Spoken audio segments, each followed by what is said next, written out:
یہ قرآن تو صرف تمام جہان والوں کے لیے نصیحت ہے۔ اعوذ باللہ من الشیطان الرجیم، بسم اللہ الرحمن الرحیم۔ ناظرین محترم، السلام علیکم ورحمۃ اللہ وبرکاتہ۔ میں ہوں آپ کا میزبان محمد رئیس احمد۔ پیغام قرآن کے ساتھ ہم آپ کی خدمت میں حاضر ہیں۔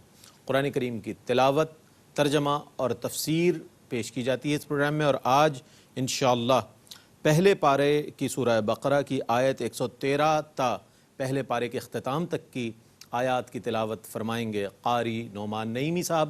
السلام علیکم ورحمۃ اللہ وبرکاتہ۔ وعلیکم السلام ورحمۃ اللہ وبرکاتہ۔ اور ناظرین گرامی، ان آیات بینات کی تفسیر کے لیے ہمارے درمیان موجود ہیں ملک ممتاز و معروف عالم دین حضرت علامہ محمد شہزاد مجددی صاحب۔ السلام علیکم ورحمۃ اللہ وبرکاتہ۔ وعلیکم السلام ورحمۃ اللہ۔ الحمدللہ ناظرین گرامی، قرآن کریم کی تلاوت کا آغاز کیا جا رہا ہے۔ ملک ممتاز و معروف قاری جناب قاری نعمان نعیمی ہمارے درمیان موجود ہیں۔ جی بسم اللہ۔ اعوذ باللہ من الشیطان الرجیم، بسم اللہ الرحمن الرحیم۔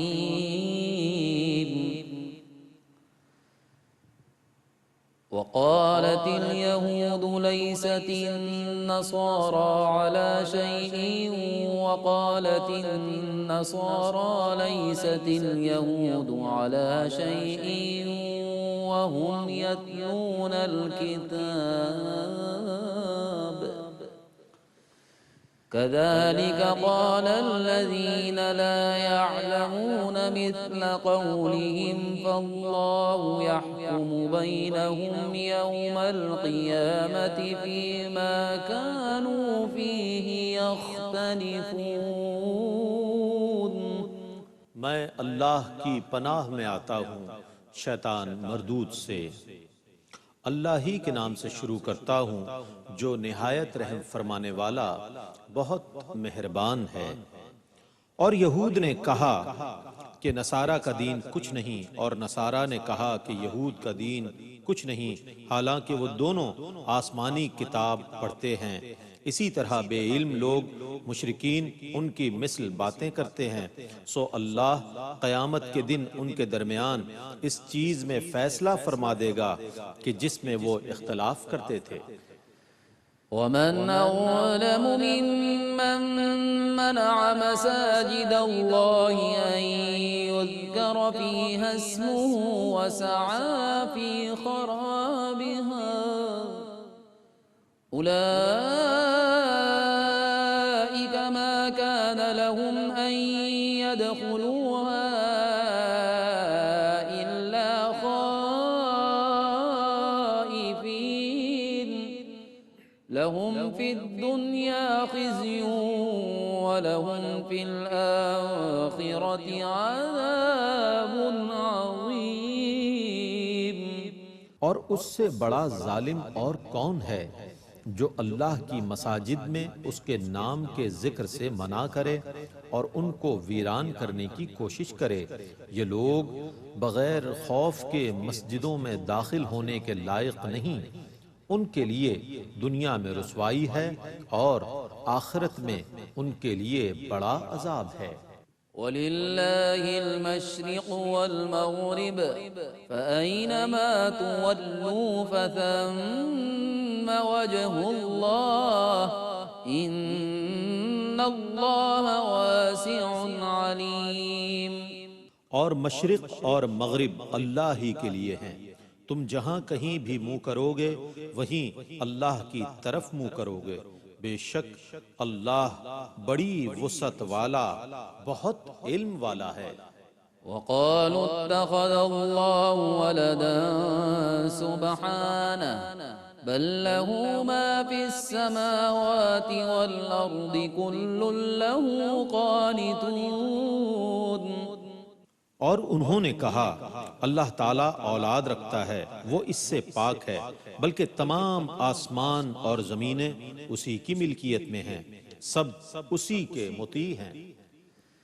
بديع السماوات والأرض وإذا قضى أمرا فإنما يقول له كن فيكون۔ آسمانوں اور زمینوں کو ابتداً پیدا کرنے والا ہے، اور جب وہ کسی چیز کا فیصلہ کرتا ہے تو وہ اس کے لیے صرف یہ فرماتا ہے ہو جا، تو وہ ہو جاتی ہے۔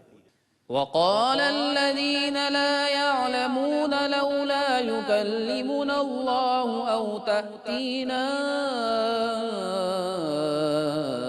آية كذلك قال الذين من قبلهم مثل قولهم تشابهت قلوبهم قد بينا الآيات لقوم يوقنون۔ اور جاہلوں مشرکوں نے کہا اللہ ہم سے کلام کیوں نہیں کرتا، یا ہمارے پاس کوئی نشانی کیوں نہیں آتی۔ ان سے پہلے لوگوں نے بھی اسی طرح ان کے قول کی مثل کہا تھا، ان کے دل ایک دوسرے کے مشابہ ہو گئے ہیں، بے شک یقین کرنے والوں کے لیے ہم نے نشانیاں بیان فرما دی ہیں۔ إنا أرسلناك بالحق بشيرا ونذيرا ولا تسأل عن أصحاب الجحيم۔ بے شک ہم نے آپ کو حق کے ساتھ خوشخبری دینے والا اور ڈرانے والا بنا کر بھیجا ہے، اور جہنمیوں کے متعلق آپ سے کوئی سوال نہیں کیا جائے گا۔ ولن ترضى عنك اليهود ولا النصارى حتى تتبع ملتهم قل إن هدى الله هو الهدى ولئن اتبعت أهواءهم بعد الذي جاءك من العلم ما لك من الله من ولي ولا نصير۔ اور یہود و نصارہ آپ سے ہرگز راضی نہیں ہوں گے حتیٰ کہ آپ ان کی ملت کی پیروی کریں۔ آپ کہیے کہ اللہ کی دی ہوئی ہدایت ہی حقیقت میں ہدایت ہے، اور اے مخاطب جبکہ تیرے پاس علم آ چکا ہے اس کے بعد بھی تو نے ان کی خواہشوں کی پیروی کی، تو تجھے اللہ کے عذاب سے بچانے کے لیے کوئی دوست ہوگا اور نہ کوئی مددگار۔ الذين آتيناهم الكتاب يتلونه حق تلاوته أولئك يؤمنون به ومن يكفر به فأولئك هم الخاسرون۔ جن لوگوں کو ہم نے کتاب دی ہے وہ اس کی اس طرح تلاوت کرتے ہیں جو تلاوت کرنے کا حق ہے، وہی اس پر ایمان رکھتے ہیں، اور جو اس کا کفر کرتے ہیں سو وہی نقصان اٹھانے والے ہیں۔ يا بني إسرائيل اذكروا نعمتي التي أنعمت عليكم وأني فضلتكم على العالمين۔ اے بنو اسرائیل میری ان نعمتوں کو یاد کرو جو میں نے تم پر انعام کی ہیں، اور بے شک میں نے تم کو تمہارے زمانے میں تمام جہانوں پر فضیلت دی ہے۔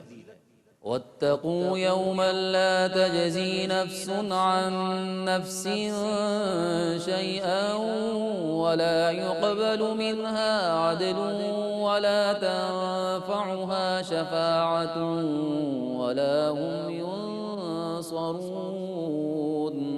اور اس دن سے ڈرو جب کوئی شخص کسی شخص کی طرف سے کوئی بدلہ نہیں دے سکے گا، اور نہ کسی شخص سے کوئی فدیہ تاوان قبول کیا جائے گا، اور نہ کسی شخص کو بلا اذن کسی کی شفاعت نفع دے گی، اور نہ ان کی مدد کی جائے گی۔ وَإِذِ ابْتَلَى إِبْرَاهِيمَ رَبُّهُ بِكَلِمَاتٍ فَأَتَمَّهُنَّ قال إني جاعلك للناس إماما قال ومن ذريتي قال لا ينال عهد الظالمين۔ اور جب کئی باتوں میں ابراہیم کی ان کے رب نے آزمائش کی تو انہوں نے ان سب کو پورا کر دیا۔ اللہ نے فرمایا بے شک میں تم کو تمام لوگوں کا امام بنانے والا ہوں۔ ابراہیم نے کہا اور میری اولاد سے بھی۔ اللہ نے فرمایا میرا عہد ظالموں کو نہیں پہنچتا۔ وَإِذْ جَعَلْنَا الْبَيْتَ مَثَابَةً لِلنَّاسِ وَأَمْنًا وَاتَّخِذُوا مِن مَّقَامِ إِبْرَاهِيمَ مُصَلًّى وَعَهِدْنَا إِلَىٰ إِبْرَاهِيمَ وَإِسْمَاعِيلَ أَن طَهِّرَا بَيْتِيَ لِلطَّائِفِينَ وَالْعَاكِفِينَ وَالرُّكَّعِ السُّجُودِ۔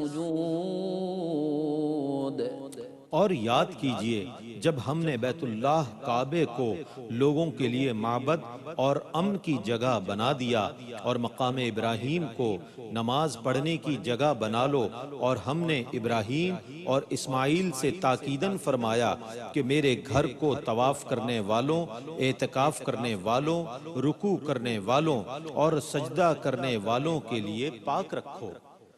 وَإِذْ قَالَ إِبْرَاهِيمُ رَبِّ اجْعَلْ هَٰذَا بَلَدًا آمِنًا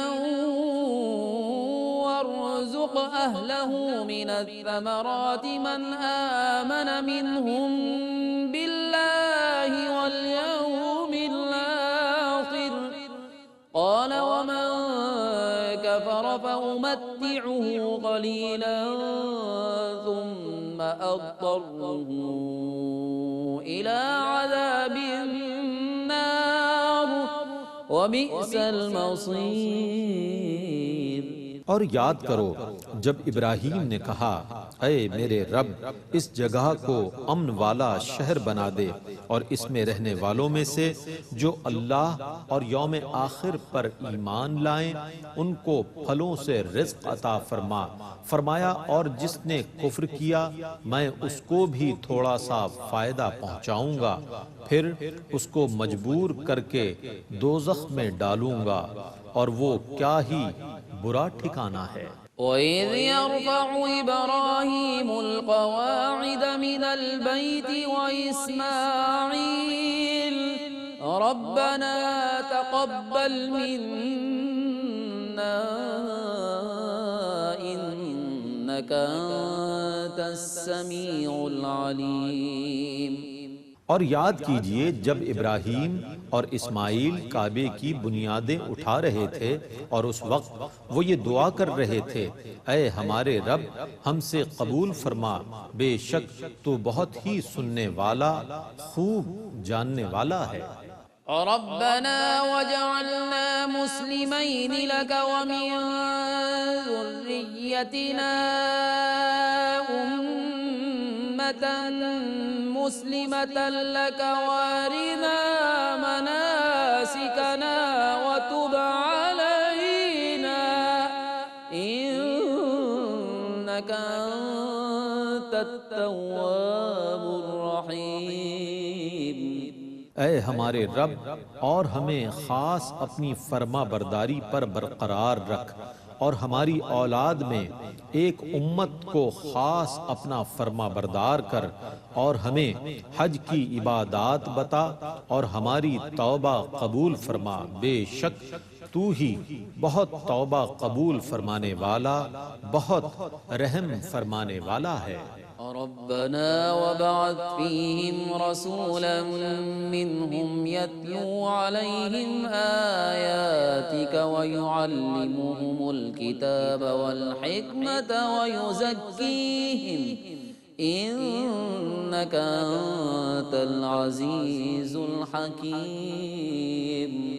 اے ہمارے رب انہی میں سے ایک عظیم رسول بھیج دے جو ان لوگوں پر تیری آیات کی تلاوت کرے اور ان کو کتاب اور حکمت کی تعلیم دے اور ان کے نفوس کی اصلاح کرے، بے شک تو ہی بہت غالب ہے بڑی حکمت والا۔ وَمَن يَرْغَبُ عَن مِّلَّةِ إِبْرَاهِيمَ إِلَّا مَن سفه نفسه ولقد اصطفيناه في الدنيا وإنه في الآخرة لمن الصالحين۔ اور ملت ابراہیم سے اس شخص کے سوا کون منحرف ہوگا جو بے وقوف ہو، اور بے شک ہم نے ان کو دنیا میں منتخب کر لیا اور بے شک وہ آخرت میں صالحین میں سے ہیں۔ اذ قال له ربه اسلم قال اسلمت لرب العالمین۔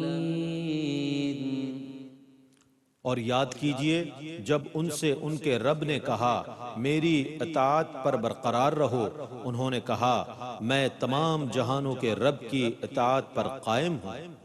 ووصى بها إبراهيم بنيه ويعقوب يا بني إن الله اصطفى لكم الدين فلا تموتن إلا وأنتم مسلمون۔ اور اسی ملت کی ابراہیم نے اپنے بیٹوں کو وصیت کی، اور یعقوب نے بھی، اے میرے بیٹو، بے شک اللہ نے تمہارے لیے اس دین کو پسند کر لیا، پس تم تا دم مرگ مسلمان رہنا۔ ام کنتم شہداء اذ حضر یعقوب الموت اذ قال لبنیہ ما تعبدون من بعدی قالوا نعبد إلهك وإله آبائك إبراهيم وإسماعيل وإسحاق إلها واحدا ونحن له مسلمون۔ کیا تم اس وقت حاضر تھے جب یعقوب کو موت آئی، جب یعقوب نے اپنے بیٹوں سے کہا تم میرے بعد کس کی عبادت کرو گے؟ انہوں نے کہا ہم آپ کے معبود کی عبادت کریں گے اور آپ کے باپ دادا ابراہیم، اسماعیل اور اسحاق کے معبود کی، ایک معبود کی، اور ہم سب اسی کے فرما بردار ہیں۔ تلك أمة قد خلت لها ما كسبت ولكم ما كسبتم ولا تسألون عما كانوا يعملون۔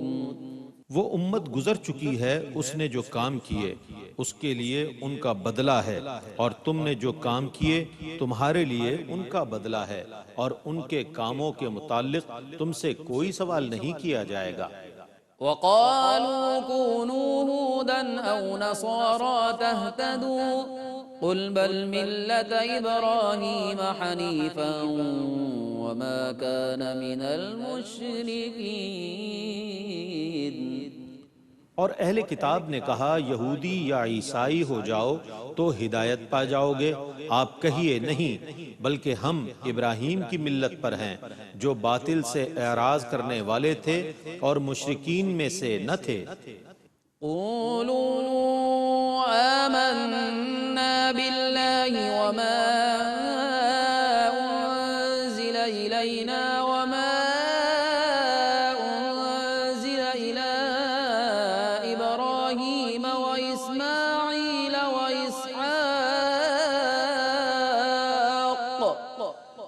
وإسماعيل وإسحاق ويعقوب والأسباط وما أوتي موسى وعيسى وما أوتي النبيون من ربهم لا نفرق بين أحد منهم ونحن له مسلمون۔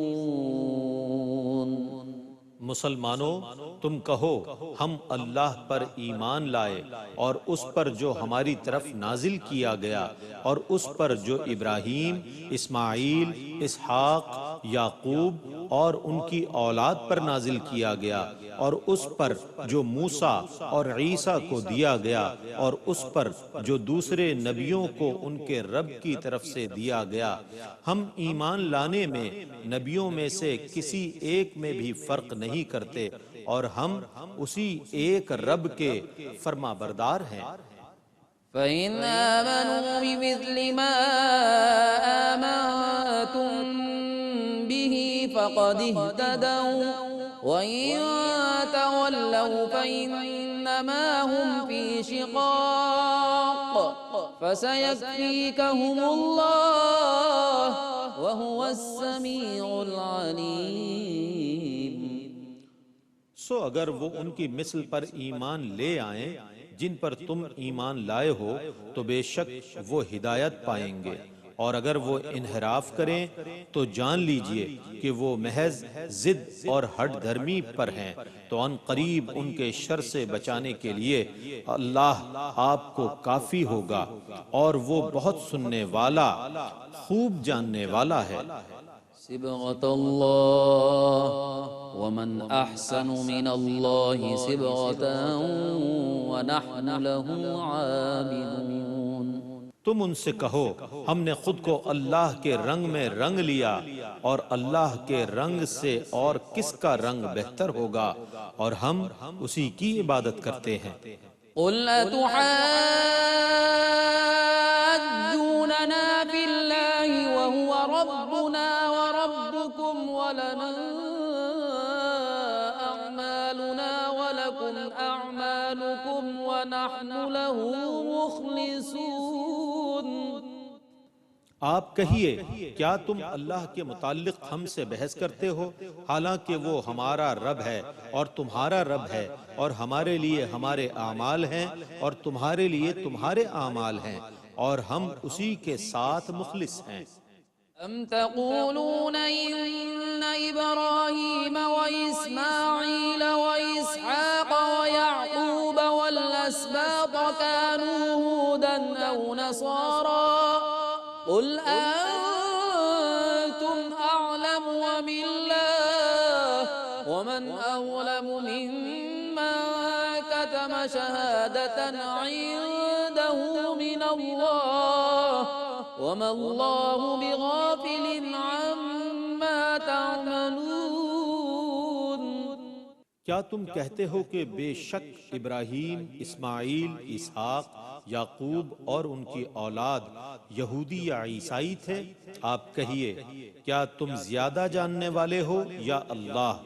اور اس سے زیادہ کون ظالم ہوگا جس نے اس شہادت کو چھپایا جو اس کے پاس اللہ کی طرف سے ہے، اور اللہ تمہارے کاموں سے غافل نہیں ہے۔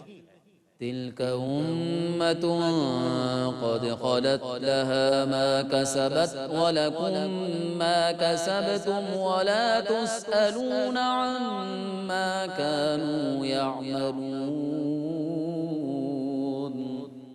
وہ ایک امت ہے جو گزر چکی ہے، اس نے جو کام کیے اس کے لیے ان کا بدلہ ہے، اور تم نے جو کام کیے تمہارے لیے ان کا بدلہ ہے، اور ان کے کاموں کے متعلق تم سے کوئی سوال نہیں کیا جائے گا۔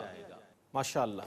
ناظرین، آئیے جن آیات بینات کی تلاوت کی گئی ان کی تفسیر کے لیے ہم چلتے ہیں حضرت علامہ محمد شہزاد مجددی صاحب کی خدمت میں ہیں کہ آپ تفسیر فرمائیں۔ بسم اللہ۔ جی بسم اللہ الرحمن الرحیم، الحمدللہ رب العالمین، والصلاة والسلام علی اشرف الانبیاء والمرسلین وعلی آلہ وصحبہ اجمعین۔ ناظرین محترم، سورہ البقرہ ہے، پہلے پارہ کا چوتھا ربع یعنی آخری حصہ۔ آج ہم اس کا مطالعہ کرنے کا شرف حاصل کریں گے اور اس کا تفسیری خلاصہ جانیں گے۔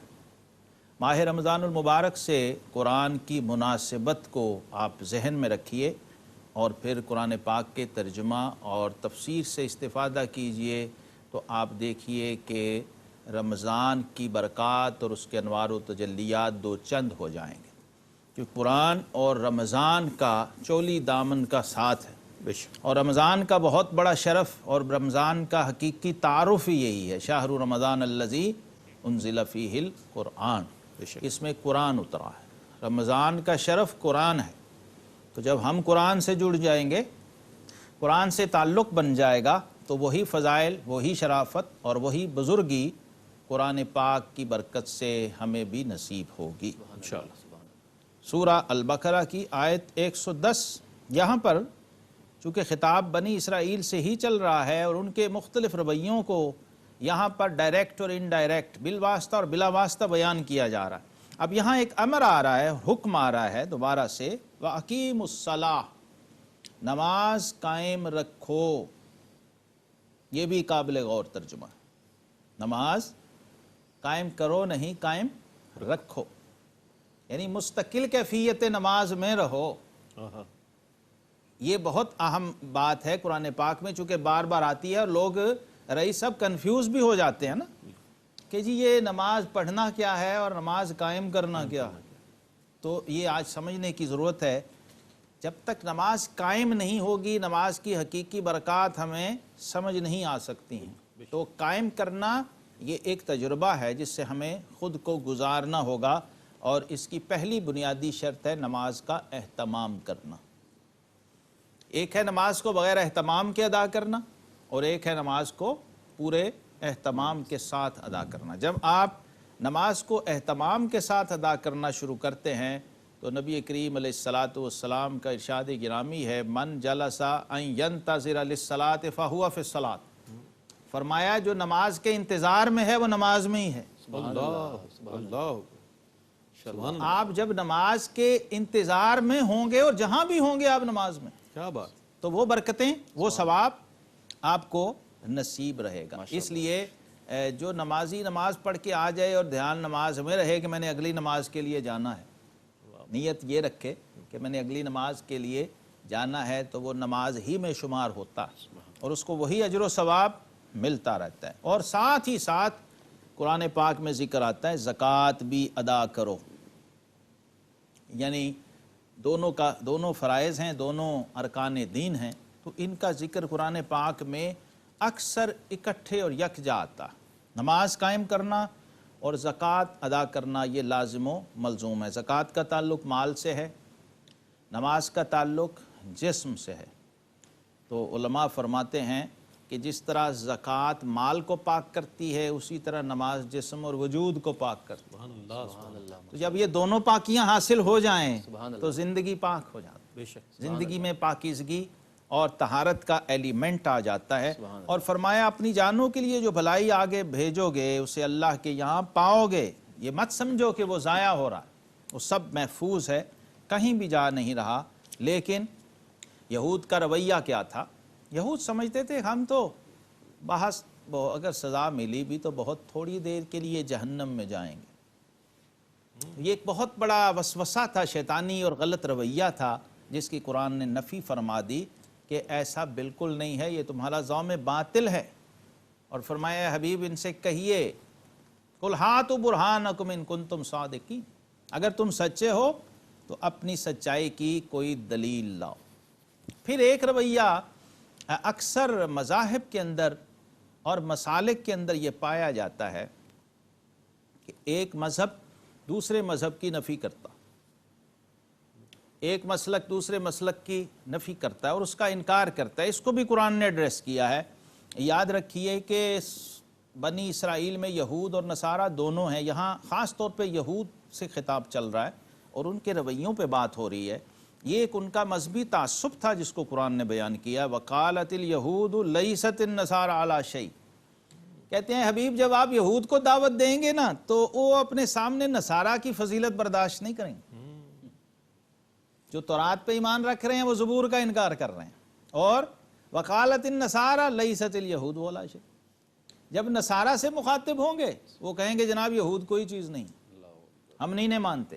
گویا قرآن نے ان کے اس رویے کو بھی ایکسپوز کر دیا کہ یہودی جو ہیں وہ نصارہ کا انکار کر رہے ہیں، نصارہ یہود کا، حالانکہ دونوں ہی کتاب والے ہیں، دونوں اہل کتاب ہیں اور کتاب پڑھنے والے ہیں، اہل علم ہیں۔ یہ علماء کے رویے کی بات ہو رہی ہے، اور قرآن کہہ رہا ہے اسی طرح ان جاہلوں نے ان کی سی بات کہی تو اللہ قیامت کے دن ان میں فیصلہ کر دے گا جس بات میں یہ جھگڑ رہے ہیں، یعنی حق اور باطل واضح ہو جائیں گے۔ اسلام کے آنے سے حق اور باطل کا یہ فرق بھی واضح ہوا۔ اسلام نے یعنی قرآن نے تورات کی بھی تصدیق فرمائی، انجیل کی بھی تصدیق فرمائی، لیکن جن لوگوں نے تورات اور انجیل کے اندر تحریفات کر دی تھیں، مانوی اور صوری ان کا پردہ چاک کیا اور ان کے جو بطلان مذہب تھا اور ان کے جو نظریات کی خرابی تھی اس کو بیان کر دیا۔ سورہ البقرہ کے اندر ایک اور بہت اہم نقطہ جو بیان ہوا آیت نمبر 114 میں، یہ بھی بہت قابل توجہ ہے۔ فرمایا اس سے بڑھ کر ظالم کون ہے جو اللہ کی مسجدوں کو روکے ان میں نام خدا لیے جانے سے اور ان کی ویرانی میں کوشش کرے۔ ان کو نہ پہنچتا تھا کہ مسجدوں میں جائیں مگر ڈرتے ہوئے، ان کے لیے دنیا میں رسوائی ہے اور ان کے لیے آخرت میں بڑا عذاب۔ مسجد اللہ کا گھر ہے۔ اللہ رب العزت نے یہ گھر دنیا میں شاید واحد گھر ہے جس میں گھر والا خود مقیم اور مکین نہیں۔ اللہ کا گھر ہے لیکن اللہ نے یہ گھر اپنے بندوں کو دے دیا کہ بندو اس میں آؤ، رہو، ٹھہرو اور میرا ذکر کرو اور میری عبادت کرو۔ اور اذکار دینی میں ناظرین سب سے بڑا عمل جو ہے وہ اللہ کا ذکر ہے۔ اب یہاں اس کی ذرا آپ اہمیت کا اندازہ کیجئے۔ فرمایا اس شخص سے بڑھ کر ظالم کوئی نہیں ہے جو اللہ کے گھر میں اللہ کے ذکر سے روکے، کیونکہ اللہ کے گھر آباد ہوں گے اللہ کے ذکر سے۔ لوگ سمجھتے ہیں کہ بڑی بڑی آرائش اور ڈیکوریشن کر دینے سے مسجدیں آباد ہوتی ہیں، ایسا نہیں ہے۔ اگر آپ قرآن و سنت سے رہنمائی لیں تو قرآن ہمیں یہ بتاتا ہے کہ اللہ کے گھر اللہ کے ذکر کے لیے ہے اور یہ ذکر ہی سے آباد ہوگا۔ اس لیے آقا کریم علیہ السلام کا فرمان ہے، فرمایا کہ جب جنت کے باغوں میں سے گزرو تو خوب پھل کھایا کرو۔ صحابہ نے پوچھا حضور جنت کے باغ کیا ہیں؟ فرمایا المساجد، سبحان اللہ، سبحان المساجد ریاض الجنہ، سبحان اللہ، مسجدیں جنت کے باغات ہیں۔ سبحان اللہ۔ اور صحابہ نے پوچھا حضور جنت کے پھل کیا ہیں؟ فرمایا سبحان اللہ والحمد للہ ولا الہ الا اللہ واللہ اکبر۔ یہ سبحان اللہ جنت کا پھل ہے، اللہ اکبر جنت کا پھل ہے، الحمدللہ کہنا یہ جنت کا پھل ہے۔ اور جنہیں یہ شعور آیا، سیدنا علی المرتضیٰ شیر خدا باب مدینۃ العلم کرم اللہ وجہ الکریم، آپ فرماتے ہیں اگر اللہ مجھے اختیار دے کہ علی یہ جنت ہے اور یہ مسجد ہے، دونوں میں سے ایک لے لو، تو فرمایا میں مسجد لوں گا، میں مسجد لوں۔ مسجد کی عظمت کا اندازہ کیجئے، شیر خدا کی نظر میں جنت سے بھی عظمت زیادہ ہے، جنت سے بھی زیادہ اس کی فضیلت ہے۔ کیوں کہ مسجد میں جنت ہے، جنت میں مسجد نہیں ہے۔ جنت میں مسجد نہیں ہوگی ناظرین، وہاں پر بندہ چاہے گا کہ میں اللہ کی عبادت کروں، اللہ کا ذکر کروں، لیکن مسجد نہیں ہوگی، عبادت کر سکے گا۔ اس لیے شیر خدا علی المرتضیٰ رضی اللہ تعالیٰ عنہ نے مسجد کو ترجیح دی ہے کہ وہاں اللہ بھی ہے، اس کا ذکر بھی ہے، عبادت بھی ہے، نماز بھی ہے اور جنت کا باغ بھی ہے۔ اب ایک ادب بتایا ہمیں کہ جب مسجد میں جانا ہے تو کیسے جانا ہے، بھاگتے دوڑتے ہوئے نہیں جانا، ادب سے جانا ہے۔ اور آقا کریم علیہ السلام نے فرمایا وقار سے چلتے ہوئے جاؤ، اللہ کا ذکر کرتے ہوئے جاؤ اور باوضو جاؤ، تو جو قدم بھی مسجد کی طرف جاتے ہوئے اٹھایا جائے گا اس پر ایک گناہ کبیرہ معاف ہو جائے۔ اتنا بڑا عمل ہے صرف مسجد کی طرف چل کے جانا۔ اب فرمایا جب جاؤ تو کیا ہو، ان یدخلوها الا خائفین، مسجد میں داخل ہو تو خوف و خشیت کے عالم میں، خشوع کی کیفیت میں، مسجد میں عاجزی کے ساتھ اور تواضع کے ساتھ دایاں قدم رکھتے ہوئے پڑھے بسم اللہ والصلاة والسلام علی رسول اللہ اللہم افتح لی ابواب رحمتک۔ اور پھر ایک تہذیبی رویے کی بات کی ہے اسی پارے میں سورہ البقرہ آیت نمبر 120 البقرہ میں اللہ تبارک و تعالیٰ نے ایک خاص رویہ جو تہذیبی سطح پہ یہود اور نصارہ کے اندر پایا جاتا تھا اور پایا جاتا ہے، آج بھی موجود ہے، یہ اس کو بیان کر دیا اہل ایمان کے لیے۔ فرمایا لن ترضی عنک الیہود ولا النصارى حتی تتبع ملتہم۔ ظاہر ہے اہل اسلام نے ہمیشہ حسن سلوک کا مظاہرہ کیا، نبی کریم علیہ السلام نے اپنی شان رحمت للعالمینی سے ان کے لیے اپنے دروازے کھولے، اپنے بازو پھیلائے، دعوت حق پیش کی۔ صحابہ اکرام علیہم الرضوان نے کمال تواضع اور حسن سلوک سے ان لوگوں کو دعوت حق پیش کی اور کمال یہ ہے کہ یہ لوگ اسلام کا حق ہونا جانتے تھے اور انکار کرتے تھے. اور یہ کیسے لوگ تھے میرے آقا علیہ السلام کے ماننے والے؟ وہ ان کے باطل ہونے کو جانتے تھے لیکن پھر بھی ان کی خیر خواہی کرتے تھے، کیونکہ ان کی تعلیم یہی تھی کہ انہیں حق کی طرف بلانا ہے. اور رب العالمین اور رحمت للعالمین کی نسبت کا یہ تقاضا ہے کہ اہل ایمان ہمیشہ خیر خواہی رکھتے ہیں پوری نسل انسانی کی، تمام انسانیت کی. کوئی بھی مذہب ہو ان کا، انہیں بچاتے ہیں اس تباہی اور ہلاکت کے گڑھے سے، اللہ اکبر، جس سے بچنے کے لیے اللہ تبارک و تعالیٰ نے اس امت کی یہ ڈیوٹی لگائی ہے کہ آپ نے انسانوں کو بچانا ہے. اور انبیاء اور رسول علیہ السلام دنیا کے اندر مبعوث فرمائے، لیکن ان کا رویہ دیکھیے، فرمایا یہ کبھی بھی آپ سے راضی نہیں ہوں گے، جتنی بھی ایفرٹ کر لیں یہ کبھی بھی مطمئن نہیں ہوں گے، نہ یہود نہ نصارہ، جب تک کہ تم ان کے دین کی پیروی نہ کرنے لگے، جب تک کہ تمہیں اپنے رنگ میں نہ رنگ لیں، اس وقت تک یہ مطمئن نہیں ہوں گے اور اپنے رویے سے باز نہیں آئیں گے.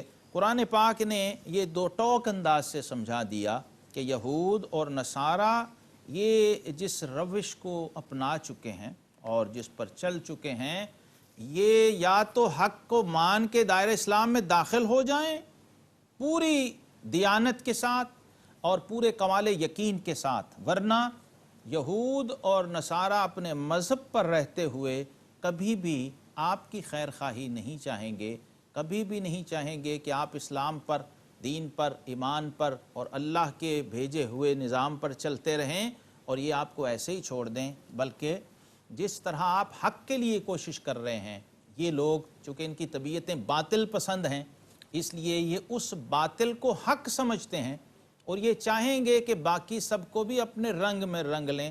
تو ان کے اس باطنی رویے سے قرآن نے ہمیں مستقلاً اس امت کو ہمیشہ کے لیے آگاہ فرما دیا.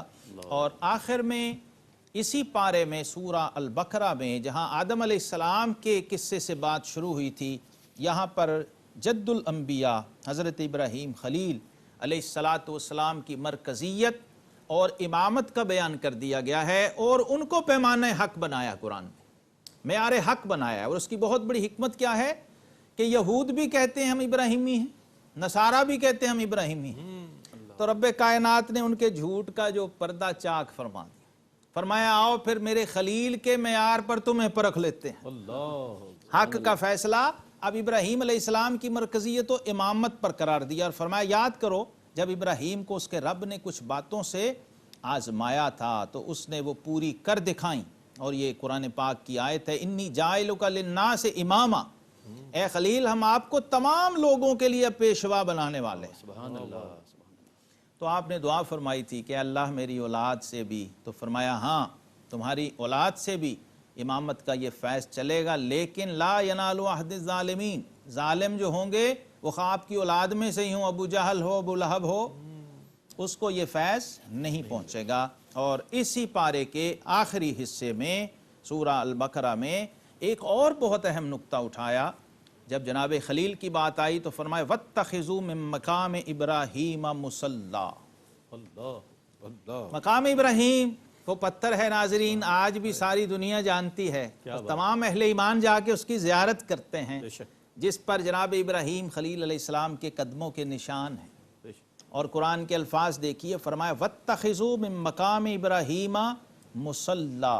مقام ابراہیم جو ایک پتھر ہے اس کو مصلہ یعنی سجدہ گاہ بنا لو، نماز کا مقام بنا لو. یا جب طواف کرنے والا 7 چکر لگا کے فارغ ہوتا ہے تو پھر مقام ابراہیم کے پاس آ کے 2 رکعت نماز نفل عطا کرتا ہے. اس آیت کو موافقات عمر میں شمار کیا جاتا. سیدنا عمر فاروق رضی اللہ تعالیٰ عنہ کی خواہش اور فرمائش پر مقام ابراہیم کو مصلہ بنایا گیا تھا. سبحان اللہ. آپ نے آقا علیہ السلام کی بارگاہ میں یہ عرض کی تو اللہ رب العزت نے یہ آیت اتار دی کہ اے حبیب اب اپنے غلاموں کو کہہ دیجئے کہ جب بھی نفل پڑھنے ہوں آ کے اس پتھر کے پاس آ کے پڑھا کریں. مقام ابراہیم کی عظمت اور مرکزیت بیان کی اور اس کا تبرک ہونا بیان کر دیا، اس کا آثار صالحین میں سے ہونا بیان کر دیا کہ یہ جنت کا پتھر ہے اور اس کو نسبت ہے ہمارے خلیل علیہ الصلاۃ والسلام کے ساتھ۔ اب قیامت تک حاجی آئیں گے، کعبے کا طواف کریں گے اور مقام ابراہیم کی زیارت کر کے وہاں پر نفل ادا کریں گے۔ آقا علیہ السلام نے فرمایا کہ حجر اسود اور مقام ابراہیم یہ دونوں جنت کے یاقوت ہیں، اس لیے ان کی زیارت سے اہل ایمان کے گناہ مٹتے ہیں اور ان کو ثواب نصیب ہوتا ہے۔ وآخر دعوانا ان الحمدللہ رب العالمین۔ ماشاءاللہ، جزاک اللہ خیر، ماشاءاللہ۔ ناظرین گرامی، آج پہلا پارہ اپنے اختتام کو پہنچا، لیکن سورہ بقرہ جاری ہے اور آج آیت 113 سے تلاوت کی گئی، ترجمہ پیش کیا گیا اور روح پرور اور ایمان افروز خلاصہ اور تفسیر پیش کی گئی۔ اس سعادت کے سفر میں آپ کا اور ہمارا ساتھ رہا۔ اللہ تعالیٰ سے دعا ہے کہ اللہ تعالیٰ قرآن کریم کی برکتیں آپ کو اور ہم سب کو عطا فرمائے اور ملت اسلامیہ کو عطا فرمائے۔ ARYQ TV کا پیغام بھی یہی ہے کہ قرآن پڑھیے اور قرآن کی تعلیمات پر عمل کیجیے، قرآن کے پیغام کو عام کیجیے۔ پیغام قرآن کے ساتھ اپنے میزبان محمد رئیس احمد کو اجازت دیجیے۔ اللہ حافظ۔ إن هو إلا ذكر للعالمين۔